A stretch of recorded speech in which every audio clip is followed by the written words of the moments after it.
Hello, welcome back to another video and welcome to my new office space. For those of you who are new here, my name is Rachel. I'm a certified yoga instructor and today's video is a part of our beginner yoga series. So I'm just going to be answering a few of your questions related to yoga and getting started with yoga and chronic illness and how to do this safely so that you're taking care of your body. So the first question is, how often should I practice yoga? How many times per week? How many times per day can you practice yoga? And this is going to be a very individual thing. So you're going to have to kind of gauge your body and see how you're doing with the practice, and you'll find a rhythm that works for you.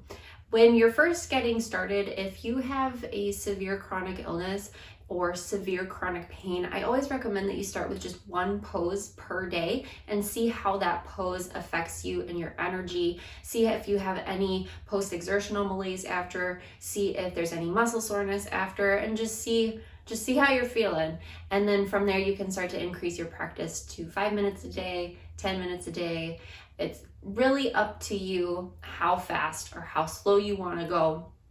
But slower is always going to be better, in my opinion, just to prevent yourself from triggering a flare-up of your symptoms. Once you're a little bit more accustomed to your practice and you've got more of a routine, I personally would recommend doing a little bit of yoga every single day. A little bit of yoga every day is going to be so much more beneficial than doing one big huge yoga session like once or twice a week. So if you can build in little mini yoga sessions throughout your day, that is going to be so good for managing your energy levels and your pain levels. So when you wake up in the morning, you might do a little 5-minute session in bed, maybe do a little stretching, a little bit of breathing, just 10 deep breaths. Maybe at lunchtime, do a short meditation practice to recenter yourself and get grounded, and this is going to help you to have a little bit of an energy boost in the afternoon. And then at bedtime, you can do something to wind down at bedtime as well.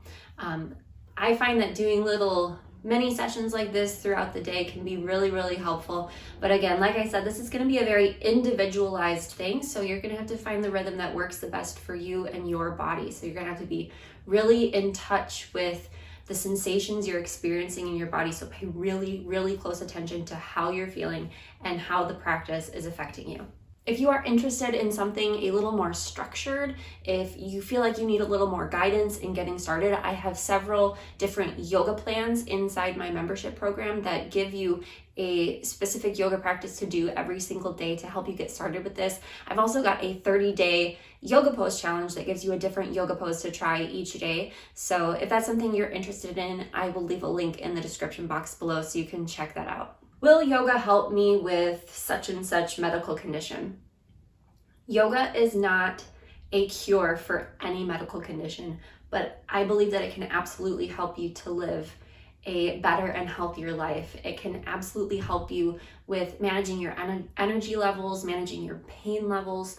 And I know for me personally, without yoga, I would not be able to sit here right now and talk to you. My POTS symptoms used to be so severe that I could not sit upright for more than a couple minutes. So using yoga to help me rebuild strength and to rebuild my stamina is allowing me to sit here and talk to you right now. So I would not be where I am today without yoga.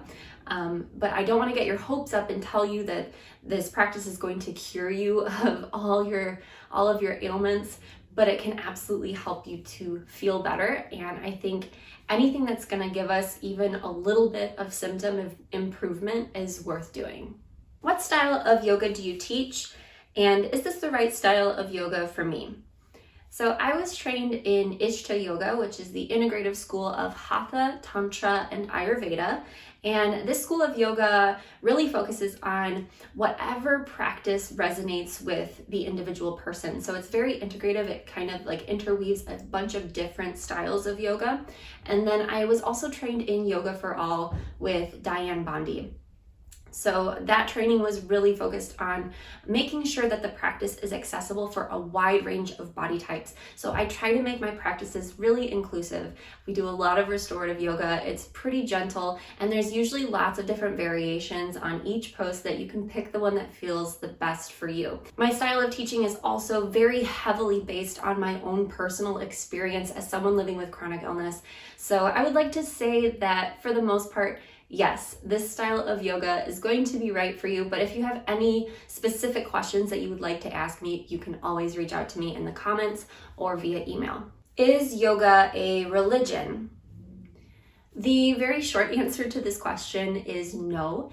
Yoga is not a religion. It is a spiritual practice. It's a spiritual philosophy. It's a very old, ancient spiritual philosophy, and you can absolutely be a spiritual person without being a religious person. I would consider myself a spiritual person, but not a religious person. But you can also be a religious person and practice yoga. So there's no reason why yoga has to interfere with your religious practices if you are a religious person. So yeah, short answer to this question, no, yoga is not a religion. Anyone can practice yoga. But if you guys are interested, I could do a separate video on this topic because I could talk about it for a long time. What is the time difference between eating and practicing yoga? Like, how long should you wait after eating a meal and practicing yoga? And I normally would recommend like at least an hour after eating a large meal, at least 1 hour, maybe even 2 hours. But if it's just something light, like if you just had like some yogurt or fruit, you could wait maybe 15 to 30 minutes. But again, this is going to be a very individualized thing, so you're going to have to listen to your body. There are certain practices, certain types of breath work that are best done on an empty stomach that I would recommend doing like first thing in the morning before you eat anything.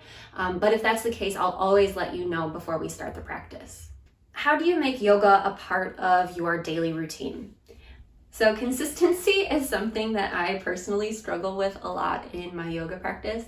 I know that I feel better whenever I practice yoga every single day, but sometimes it doesn't always happen just because, you know, life happens, life gets in the way, and sometimes yoga just doesn't fit into the schedule that day. So what I like to do is when I first wake up in the morning, I'll stretch in bed. Before I even get out of bed, I'll just do some stretches in bed, and then I'll take just 10 full deep breaths and just make that like a little mini meditation practice. So I've already got some yoga in for the day, but it's not so much about like, oh good, I checked this off of my to-do list, I did this thing. It's more so about like, okay, I made this time for myself and now I'm centered, and now I can approach the rest of my day from this calm and centered space. I think a lot of times too, we tell ourselves that in order to do my yoga practice, I have to put on yoga clothes, I have to unroll my yoga mat, and I have to make sure I have all of these things done in order to make time for my yoga practice. But that's not the case. You don't even have to unroll your yoga mat. You don't have to put on yoga clothes. Just do it right where you are, wearing whatever you're wearing, as long as you're comfortable, of course.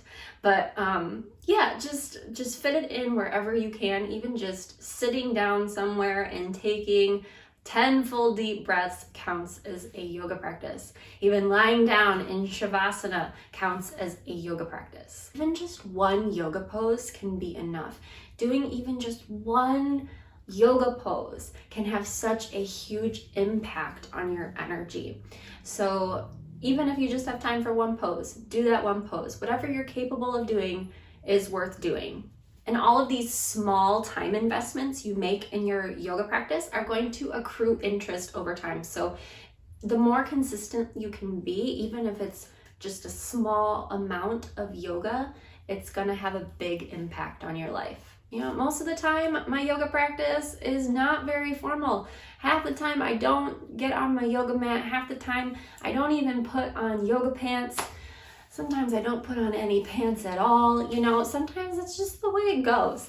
And you don't have to impress anybody. You don't have to do everything just exactly right. Just let things unfold the way they want to unfold. Yoga is meant to be a lifestyle practice. So if it's not fitting into your daily life, then it's not really serving its purpose. And this is why I like to talk about doing these little mini yoga sessions throughout the day, because then it becomes like interwoven into your daily life. And it's not just this chunk of time that you're spending on your yoga mat and then you're going about your day doing whatever. It becomes more of a daily, all day long mindfulness practice, and just becomes infused into everyday activities. It becomes a part of your lifestyle. Thanks everybody. Thanks for watching. Say bye, Suk Suk.